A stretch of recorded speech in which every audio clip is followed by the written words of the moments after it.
I own my own jewelry studio. It's called Glitter and Gold Studio, and I design and create all of the jewelry on premises, specifically custom design jewelry for my customers.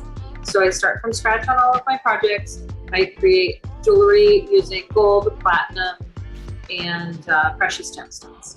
In high school, I took a number of jewelry classes. I was lucky enough to have a high school that offered jewelry classes. I basically lived in the art room, whether or not it was jewelry classes or painting classes or drawing.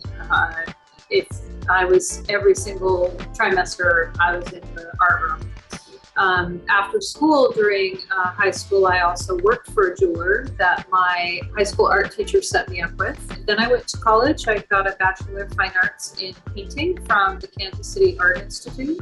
Right before I graduated, my uncle, who owns a jewelry store, called me up and asked if I wanted an apprenticeship. So I started apprenticing for him right after college. I grew up on a little island called Bainbridge Island. It's a town of about 20,000 people, and I had to work during college. I had to work almost a full-time job as well as going to classes, which was difficult. So I did walk away with student loans, which graduated in 1994, and at the time I had about $36,000 worth of student loans, which is a lot of loans for the time. It did take me quite a long time to pay off, and I would say that that was the biggest challenge, was going to an art school, pursuing the arts, but not really knowing exactly what I wanted to do with it when I was done.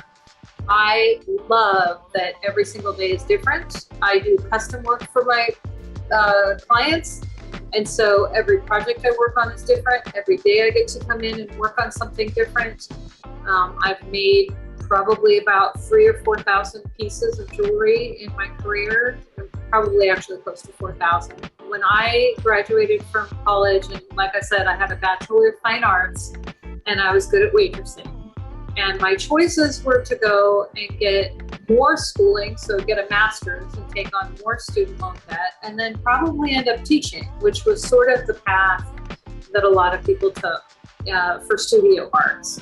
And so when my uncle asked me if I wanted to apprentice making jewelry, I took a minute to really think about it, because I kind of knew that if I followed that, that would probably be my career. I had a sense that that would be my career.